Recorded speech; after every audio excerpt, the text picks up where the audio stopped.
शेतकरी कर्जमाफी 2026 अंतर्गत अत्यंत दिलासादायक अपडेट समोर येत आहे, ज्यामध्ये राज्यातील 23 लाख शेतकऱ्यांच्या असणाऱ्या मागणीचा अखेरीस सरकारने विचार सुरू करून याबाबत समिती देखील गठीत केल्याची माहिती आपल्या सहकार मंत्र्यांनी स्वतः दिली आहे। आणि हे 23 लाख शेतकरी कोण होते, तर हे 23 लाख शेतकरी तेच आहेत ज्यांनी त्यांचं कर्ज रेग्युलर भरलं होतं आणि त्यांना सरकारच्या GR नुसार 50,000 रुपये मिळणार होते। आणि याबाबत वारंवार राज्यातील शेतकरी नेते असतील किंवा जे लाभार्थी शेतकरी आहेत यांच्या वतीने सरकारकडे तक्रारी केल्या जात होत्या की आम्ही रेग्युलर कर्ज भरून देखील आम्हाला केवळ 50,000 रुपये अनुदान मिळत आहे, तर दुसरीकडे ज्या शेतकरी थकबाकीमध्ये आहेत त्यांना 2-2 लाखांपर्यंतची कर्जमाफी मिळत आहे। आणि याच पार्श्वभूमीवर आता या संदर्भात ते अभ्यास करण्यासाठी एक समिती गठीत केली। तर ही समिती नक्की किती दिवस अभ्यास करेल किंवा याचा निर्णय कसा होईल असं तुम्हाला वाटलं असेल, परंतु ही समिती मुख्यमंत्र्यांच्या अध्यक्षतेखाली आता त्या ठिकाणी अभ्यास करत आहे किंवा याबाबतची माहिती घेत आहे की आपण 2 लाखांपर्यंतचे अनुदान या लाभार्थी शेतकऱ्यांना किंवा या 23 लाख शेतकऱ्यांना देऊ शकतो का। खरं तर आपण वारंवार आणि सातत्याने ही मागणी लावून धरत आहोत आणि आपण यापुढे देखील ही मागणी लावूनच धरणार आहे की 23 लाख शेतकऱ्यांना नक्कीच न्याय मिळाला पाहिजे, कारण यांनी बँकिंग सिस्टीम चांगली ठेवली आहे। मग जर तुम्ही 2 लाखांपर्यंतची कर्जमाफी देत आहात तर त्यांना देखील 2 लाख रुपयापर्यंतचे एकतर प्रोत्साहनपर अनुदान द्या किंवा त्यांना देखील त्यांची जी चालू बाकी आहे ती 2 लाखांपर्यंत माफ करा, जेणेकरून तुम्ही बँकेशी चर्चा करून बँकेच्या वतीने आता कसं आपण पाहिलं की जे शेतकरी होते ज्यांचे 31 मार्च पर्यंतचे कर्ज होते तेवढी रक्कम त्या ठिकाणी सरकारने दिली आणि वरचे बँकेने OTSच्या माध्यमातून माफ केले, तर तशा पद्धतीने देखील तुम्ही कुठली योजना राबवता येते का त्याचा देखील विचार करा। परंतु एकतर 2 लाखांपर्यंतचे प्रोत्साहनपर अनुदान जमा करा किंवा 2 लाखांपर्यंतची कर्जमाफी या देखील शेतकऱ्यांना द्या, कारण या 23 लाख शेतकऱ्यांनी बँकिंग सिस्टीम अगदी चांगल्या पद्धतीने चालू ठेवली आहे आणि हा आकडा देखील मोठ्या प्रमाणावर आहे। म्हणजेच की राज्यातील 56 लाख शेतकऱ्यांपैकी जर 23 लाख शेतकरी असे आहेत की जे रेग्युलर त्यांचे कर्ज करतायत, यामध्ये देखील तुम्ही अशी अट अजिबात ठेवली नव्हती की ज्या शेतकऱ्याने आताच कर्ज काढले लगेच भरले की त्यांना त्या ठिकाणी रेग्युलर। तुम्ही काय केलं की 3 वर्षांपैकी 2 वर्षांमध्ये सलग नवे जुने असणारे शेतकरी त्यात देखील ते शेतकरी टॅक्स भरणारे नसावेत, त्यांचा ITR नसावा, 25,000पेक्षा जास्त त्यांच्या कुटुंबामध्ये कोणाच्याही नावावर त्या ठिकाणी म्हणजे इन्कम नसावा किंवा पगार नसावा, अशा अटी ठेवून जे शेतकरी पात्र ठरले आहेत हे ते 23 लाख शेतकरी आहेत। आणि मग हे 23 लाख शेतकरी हात उसने करून इकडून तिकडून पैशांची गोळाबेरीज करून त्या ठिकाणी कर्ज भरतायत, तर त्यांना देखील 2 लाख रुपयापर्यंतचे प्रोत्साहनपर अनुदान मिळायलाच हवे।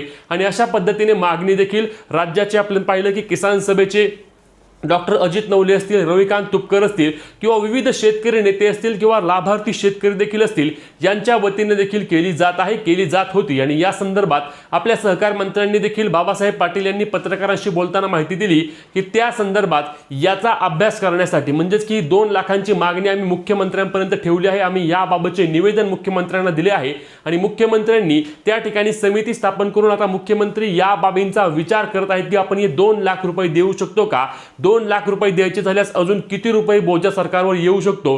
खरं पाहायला गेलं तर लक्षात घ्या या 2 लाखांबाबतची कोणत्याही प्रकारची चर्चा त्या स्तरावर होत नव्हती। म्हणजेच की आपण खाली देखील मागण्या करत होतो, शेतकरी नेते मागण्या करत होते, अनेकांनी मागण्या केल्या होत्या, परंतु या संदर्भात वरती कोणतीही चर्चा नव्हती। परंतु आता जर मुख्यमंत्र्यांच्या वतीने समिती झाली आहे आणि जर याची चर्चा सुरू आहे तर नक्कीच या शेतकऱ्यांना काही प्रमाणामध्ये यामध्ये दिलासा मिळू शकतो। काही प्रमाणामध्ये मी का म्हणतोय लक्षात घ्या, या राज्यातील शेतकऱ्यांची ही महत्त्वाची मागणी का आहे की यांचं मत आहे की हे प्रोत्साहन आहे। मग प्रोत्साहन किती पाहिजे, ज्यांनी कर्ज थकवलं गेलंय त्यांना 2 लाख रुपये तुम्ही दिलेत आणि जे प्रोत्साहन म्हणजे जे चांगल्या पद्धतीने पैसे भरतायत, जे बँकिंग सिस्टीम चांगली चालू ठेवतायत त्यांना 50,000 रुपये, तर यामध्ये कुठल्याही प्रकारचा मेळ बसत नाही, कुठल्याही प्रकारचा त्या ठिकाणी ताळमेळ नाही, अशी मागणी या शेतकऱ्यांची होती आणि यामध्ये काहीही चुकीचं नाही। लक्षात घ्या अनेक शेतकरी आहेत, अनेक शेतकऱ्यांची स्वतः मी माहिती घेतली असेल, तर त्या शेतकऱ्यांच्या वतीने आम्हाला काय काय माहिती देण्यात आली तर तुम्हाला सांगतो मी की अनेक शेतकऱ्यांचं मत काय होतं की यामध्ये कर्जमाफी अंतर्गत किंवा कर्जाच्या प्रक्रियेअंतर्गत आमच्याकडे 3 लाख रुपयापर्यंतचे त्या ठिकाणी पीक कर्ज आहे। किती आहे, 3 लाख रुपये पीक कर्ज।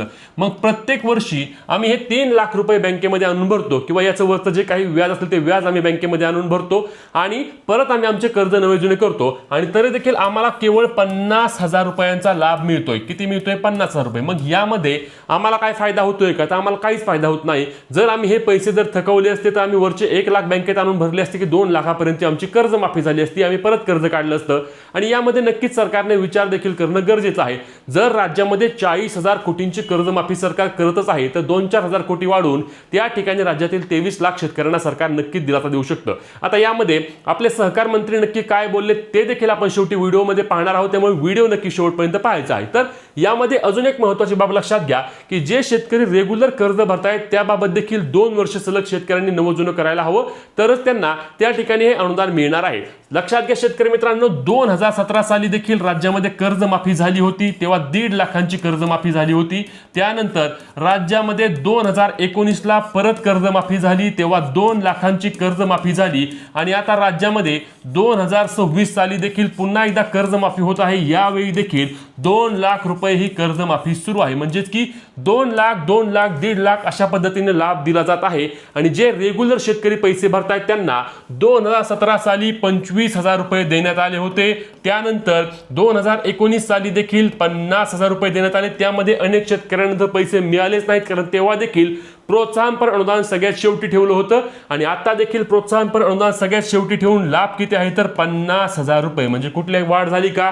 काहीच वाढ झाली नाही। म्हणजे जे शेतकरी रेग्युलर कर्ज भरतायत त्यांना कुठल्याही प्रकारे सरकारच्या वतीने चांगल्या पद्धतीने लाभ मिळत नसल्याचे स्पष्ट यामधून निष्पन्न होत आहे। आणि म्हणूनच या शेतकऱ्यांची जी मागणी आहे ती रास्त मागणी आहे आणि ही मागणी नक्कीच जोर आपण लावून धरत आहोत। आता यामध्ये 2 लाखांचं आहे, तर मागणी 2 लाख आहे। आता ही समिती स्थापन झाली आहे, यांनी योग्य निर्णय घेऊन त्या ठिकाणी किमान 1 लाख रुपये जरी दिले तरी देखील काही प्रमाणामध्ये शेतकऱ्यांना दिलासा मिळू शकतो।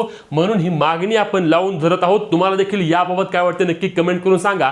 आणि आपले सहकार मंत्र्यांनी याबाबत दिलेली माहिती देखील पाहूया। परंतु शेतकऱ्यांना सरसकट म्हणजेच की जे 23 लाख शेतकरी कर्जमाफीच्या प्रोत्साहनपर अनुदानासाठी पात्र आहेत त्यांना सरसकट 2 लाख रुपये द्यावेत का नक्की कमेंट करून सांगा। ही व्हिडिओ शेअर करा आणि पुढीलही महत्त्वाच्या अपडेटसाठी आपल्या पेजला फॉलो आणि चॅनलला सबस्क्राइब करा। असा येऊ लागलाय किंवा चालू बाकीदार असताना आम्हाला 50,000 आणि बाकीच्यांना जर तुम्ही 2 लाख देत असाल तर आम्ही का पाप केलंय? असा ह्या गोष्टी ज्या आहेत ते त्याची कमिटी आता नवीन केलेली आहे, राज्याचे मुख्यमंत्री यांच्या अध्यक्षतेखाली केली आहे। 2 गोष्टीची आम्हाला अडचण येते। एक तर त्याच्यामध्ये काही लोकांनी वडिलाच्या नावावर क्षेत्र आहे आणि समती कर्ज घेत असताना मुलाची घेतलेली आहे, त्याच्यामुळे ते ॲग्रीटॅक होत नाही। तो एक प्रश्न आमच्या समोर आहे। मंदिराच्या काही जमिनी आहेत। ह्या सगळ्या प्रश्नाच्या संदर्भात आम्ही मुख्यमंत्री महोदयाच्या कानावर घालून हे प्रश्न तर लगेच सुटणार आहेत, पण मागणी शेतकऱ्याची किंवा 2 लाखापर्यंत आम्हालाही सरकारने द्यावं असं त्यांची अपेक्षा आहे। तो देखील मी अपॉइंटमेंट घ्यायला सांगितलेला आहे। 2-4 मुद्दे आहेत, आम्ही मुख्यमंत्री महोदयाशी ही चर्चा करून याच्यात जे काय आपल्याला करता येईल ते करायचा आम्ही प्रयत्न करणार।